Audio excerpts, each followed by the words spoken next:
শেখ হাসিনা আবারও কথা বলে যাচ্ছেন। উনি কথা বলে যাবেন এটা বোঝা যায়, এবং সেই প্রবণতা, সেই তার কথা বলার ফ্রিকোয়েন্সি বাড়ছে, এবং আমরা ধারণা করতে পারি সামনের দিকে এটা আরও বাড়বে, এবং হতেও পারে তার চেহারা মধ্যে হতাশা, তার পরাজিত যে অ্যাটিটিউড, সেটা যদি সরে গিয়ে থাকে, তিনি হয়তো ভিডিওতেও সামনে আসবেন। এটা আমাদের জন্য নিশ্চিতভাবেই, আমাদের এই সরকারের জন্য একটা বড় চ্যালেঞ্জ, এই নারীর মুখ বন্ধ করা। এটা করতে পারতে হবে অ্যাট এনি কস্ট। কিন্তু উনি যে বক্তব্য দিচ্ছেন সেটা নিয়ে একটু কথা বলা দরকার।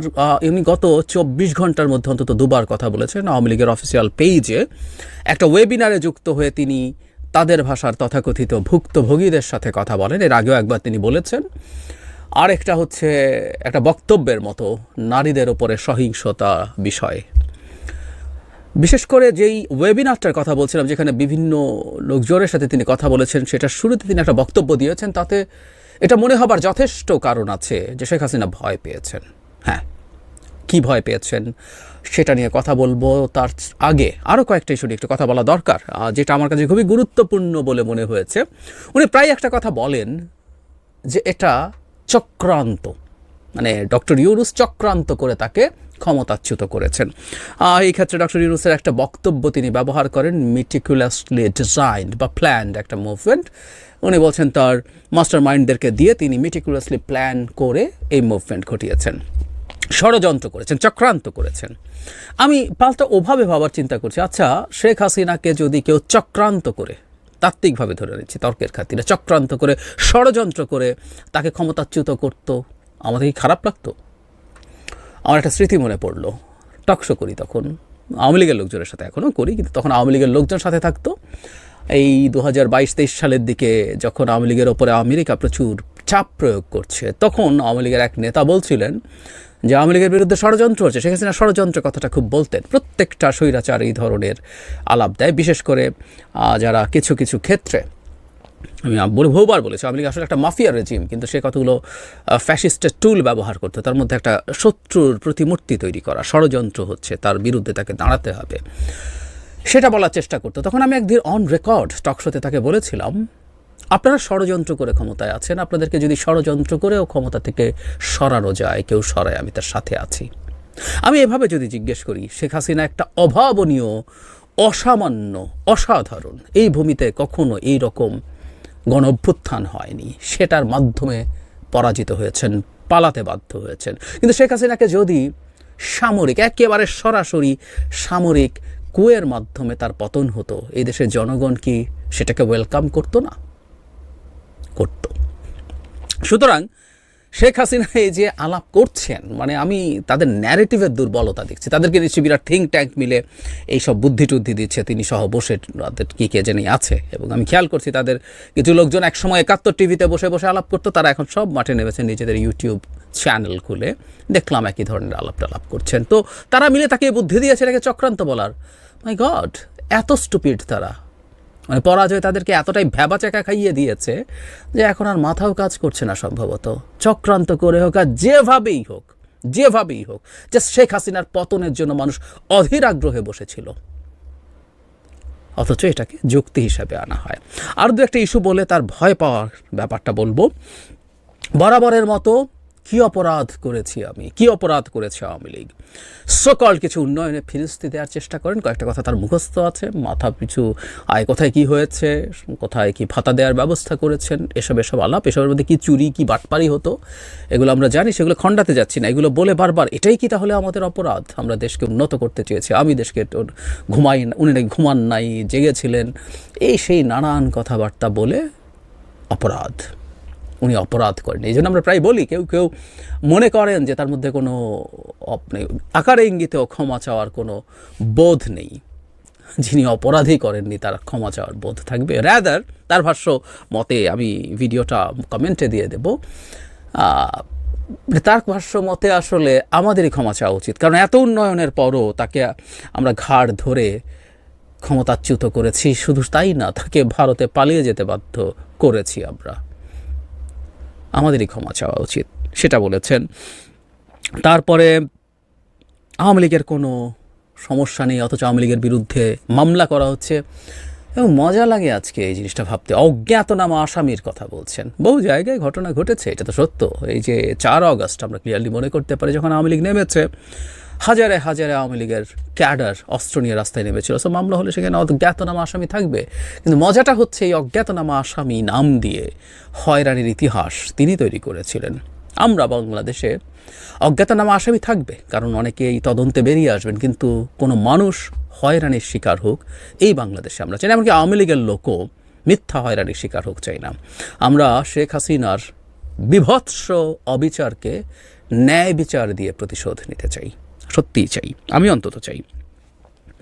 আগে একটা কথা বলেছিলাম, আবার একটু যোগ করতে চাই। তিনি দেশকে উন্নয়নশীল দেশে নিয়ে গেছেন, মানে এলডিসি গ্র্যাজুয়েশনের কথা বলছেন। এই আলাপে আজকে ঢুকছি না, একদিন কথা বলবো। এলডিসি গ্র্যাজুয়েশন ফুটানি দেখানোর জন্য এলডিসি গ্র্যাজুয়েশন করে আমরা আসলে আমাদের ক্ষতি করেছি, বড় ক্ষতি করেছি, সেটা এখন আমরা হাড়ে হাড়ে টের পাবো। কিন্তু যে কথাটা বলছিলাম, তার বাবা স্বল্পোন্নত দেশ হিসেবে রেখে গেছেন, তারপর তিনি এসে এলডিসি, মাঝখানে কেউ কিছু করেনি। মানে আমাদেরকে এত স্টুপিড মনে করেন। আমি আগেও একদিন বলেছি, অনেকে হয়তো শোনেননি, তাই আজকে একটু যোগ করি। সেটা হচ্ছে সবচেয়ে খারাপ অবস্থাটাই হচ্ছে এলডিসি। স্বল্পোন্নত দেশ, সব দেশ স্বল্পোন্নত। বরং বাংলাদেশ শেখ মুজিবের সময়ই, স্বাধীনতার পরপরই এলডিসিতে থাকার কথা ছিল না। এলডিসি গ্র্যাজুয়েশনের বেসিক হচ্ছে 3টা যোগ্যতার মধ্যে 2টো যদি কেউ অর্জন করে। একটা হচ্ছে মাথাপিছু আয়ের একটা ব্যারিয়ার আছে, একটা হচ্ছে হিউম্যান অ্যাসেট ইন্ডেক্স, এর মধ্যে আবার অনেকগুলো সাব কম্পোনেন্টস আছে, আর একটা হচ্ছে ভালনারেবিলিটি বা ইকোনমিক ভালনারেবিলিটি ইন্ডেক্স। এই 3টার মধ্যে 2টো যদি কেউ গ্র্যাজুয়েট করে, সে এলডিসি গ্র্যাজুয়েট হয়ে যাবে।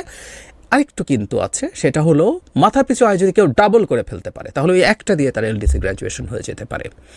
তার চাইতেও জরুরি কথা, কোনো রাষ্ট্রের জনসংখ্যা যদি 7 কোটি অ্যান্ড অ্যাবভ হয়, সেই রাষ্ট্রের এলডিসি হবারই কথা না। মানে বাংলাদেশ এলডিসি না, এই শুধুমাত্র যত গরিবই হই না কেন, আমাদের বাকিগুলোতে হিউম্যান অ্যাসেট ইন্ডেক্স বা ইকোনমিক ভালনারেবিলিটি ইন্ডেক্স আমাদের যতই খারাপ অবস্থা থাকুক না কেন, এই 7 কোটি জনসংখ্যার জন্যই আমাদের সোকল্ড উন্নয়নশীল দেশ এলডিসি গ্র্যাজুয়েশন আসলে এইভাবে আমরা বলবো হয়ে যাবার কথা ছিল। সুতরাং তার বাবার, উনি ক্রেডিট নেন, তার বাবা বাংলাদেশকে স্বল্পোন্নত দেশ হিসেবে তৈরি করে রেখে গেছেন। ওই যে সবাইকে একসময় তাই তো ছিল, উনি যখন ক্ষমতায় বসে বসে এগুলো বলতেন, কিছু লোকজন হাততালি দিত, কি অসাধারণ কথা বলেছেন, আশপাশে বলতো। এখনও উনি মনে করছেন একই কথা বলে পার পাওয়া যাবে, এবং খুব অবিশ্বাস্যভাবে, মানে আমি নিজেও আসলে জানি না, তার এই ন্যারেটিভ এই দেশের জনগণ মুহূর্তে ঘৃণা ভরে প্রত্যাখ্যান করে। কিন্তু তার দলের লোকজনও কি ন্যারেটিভ খায় আমি আসলে জানি না। তিনি তো আসলে এই বক্তব্য দিচ্ছেন মূলত তার দলের লোকজনকে চাঙ্গা রাখতে, এবং কেউ কেউ ধারণা করেন, আমার কাছে এটা যৌক্তিকও মনে হয়, তিনি কথা বলছেন মূলত তাকে বাদ দিয়ে বাংলাদেশে আওয়ামী লীগ যারা আছেন, কারণ তিনি এবং টপ লিডার্স, মধ্য পর্যায়ের নেতা সহ সব তো ভারতে পালিয়ে আছেন। আমি কিছুদিন আগে একটা ভিডিওতে বিবিসি বাংলার একটা রিপোর্টকে উল্লেখ করে আপনাদেরকে জানিয়েছিলাম, টপ লিডার্স, যার মধ্যে এমপি, মন্ত্রী এবং জেলা পর্যায়ের প্রেসিডেন্ট, জেনারেল সেক্রেটারি মিলে প্রায় 200-র মতো মানুষ ভারতে পালিয়ে আছেন। আর মধ্য পর্যায় সহ উপজেলা লেভেলের নেতা ধরলে 1000 নেতা, আর তাদের কর্মী হিসাব করলে তো হাজারে হাজারে। সুতরাং এই মুহূর্তে বাংলাদেশে কেউ আওয়ামী লীগকে করে ফেললে, আওয়ামী লীগের নেতৃত্ব নিয়ে কিছু করে ফেললে কি না, সেই ঝুঁকিতে সম্ভবত তিনি কথা বলছেন। কিন্তু এই বয়ান দিয়েও কি তিনি পারবেন জনগণের সাথে কানেক্ট করতে, তার লোকজনের সাথে? I really don't know. এবার যে কথাটা বলছিলাম, আসলে যেটা হয়েছে এটা ফ্যাক্ট, যে দীর্ঘদিন পুলিশ দিয়ে পিটিয়ে, গুম করে, হত্যা করে, নির্যাতন করে, মামলা দিয়ে, প্রশাসনকে দিয়ে দুর্নীতি করিয়ে, ব্যবসায়ীদেরকে দিয়ে দখল রেখে ভারতের এবং ভারতের সরকারের সহায়তা নিয়ে ক্ষমতায় থাকতে গিয়ে জনগণের সাথে কিভাবে কমিউনিকেট করতে হয়, জনগণকে কিভাবে ম্যানেজ করতে হয়, কনভিন্স করতে হয়, এই স্কিলগুলোই তাদের শেষ হয়ে গেছে। এবার শেখ হাসিনার ভয় পেয়েছেন কিনা সেই প্রসঙ্গে আসবো। আমার মনে হয়েছে এটার কারণ, আমি বিশ্বাস করি জাতিসংঘের যে report, and she tried to address, কারণ এটাও আবারও বলছি, ভয়টা তিনি প্রকাশ করে ফেলেন, কিন্তু এই আশ্বস্ত করার চেষ্টা এক ধরনের, সেটা করেছেন মূলত তার কর্মীদেরকে আশ্বস্ত করার জন্য।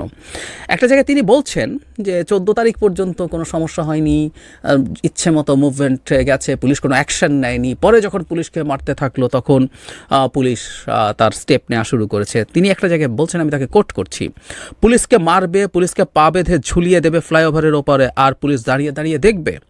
পুলিশের কাজের নিয়মই আছে কখন কি করতে হবে, এটা একেবারে নিয়মের মধ্যে আছে, এখানে কারো হুকুমের প্রয়োজন হয় না। এই হচ্ছে মূল জায়গাটা। হুকুমের প্রয়োজন হয় না। শেখ হাসিনা হুকুমে, পরিকল্পনায়, কোঅর্ডিনেশনে, সুপারভিশনে এই হত্যাকাণ্ড হয়েছে, এই বর্বরতা হয়েছে, এই মানবতা বিরোধী অপরাধ হয়েছে। এটা জাতিসংঘের মানবাধিকার হাই কমিশনের যে রিপোর্ট, সেই রিপোর্টে ক্লিয়ারলি বলা আছে। আমি ধারণা করি এটাই শেখ হাসিনাকে ভীত করে তুলছে।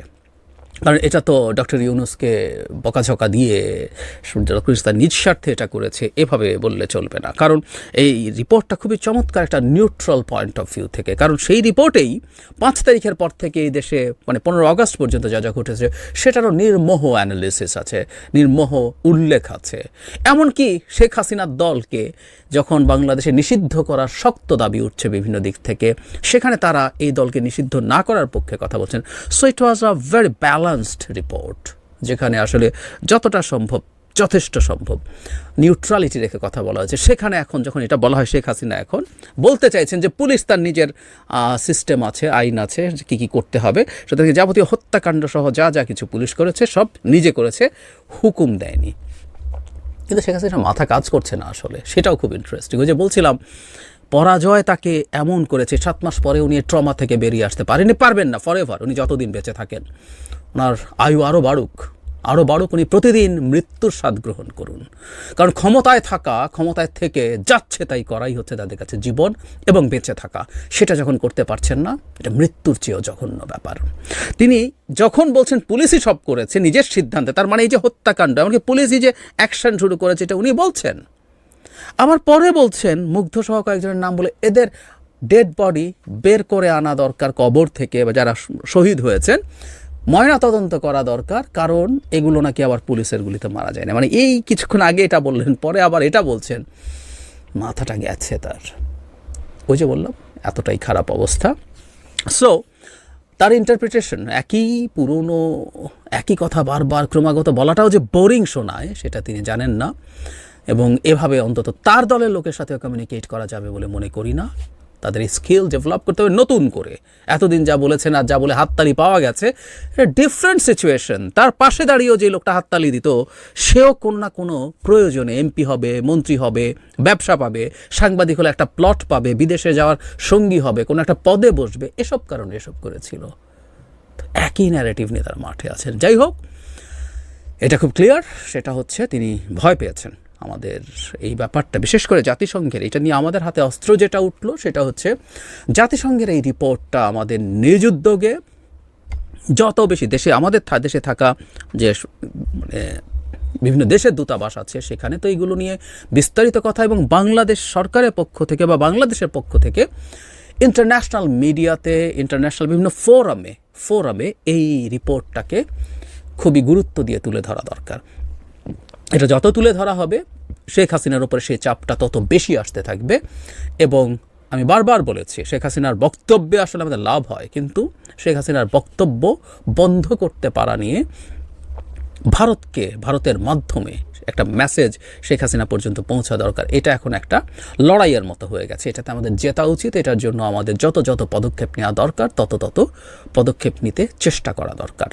এটা আসলে ওই জায়গায় চলে গেছে। কারণ তার দলেরও যেসব বর্বররা আছেন, আমি গত 2 দিন আগে একটা ভিডিওতে বলেছিলাম যে শেখ হাসিনার সেই অডিও, এটা আমরা জানতাম উনি কী করেছেন, কিন্তু অডিও শোনার পরও, তার বর্বরতার সার্টিফিকেট দেখার পরও যারা শেখ হাসিনাকে সমর্থন করেন, তারা তার মতোই বর্বর, একেবারে অসভ্য বর্বর তারা। আমি শব্দগুলো হয়তো হার্শ শোনায়, আমাকে অনেকে লিখেছেন আমি এই ধরনের ভাষা কেন ব্যবহার করছি। আমি আসলে কোদালকে কোদাল বলা দরকার, তিনি তাই। সো তাদের কাছেও এই মেসেজটা যেতে হবে যে তাদের প্রভু ভারত শেখ হাসিনার পেছনে দাঁড়ানো থেকে সরছে। এই চাপ আমাদের চালিয়ে যেতে হবে। আমরা সফল হবো কিনা জানি না, ভারতও এটা তার ইগোর জায়গা থেকে ধরবে, কাজ করবে, কিন্তু আমাদের এই প্রচেষ্টা চালিয়ে যেতে হবে। আমি আশা করি সরকার সেই চেষ্টা করবেন, এবং আমি মনে করি শেখ হাসিনাকে আরও ভয় পাইয়ে দেওয়া যাবে, এবং এই ভয় ক্রমাগত পাওয়ানো গেলে ভারতকেও দ্বিধান্বিত করা সম্ভব হবে।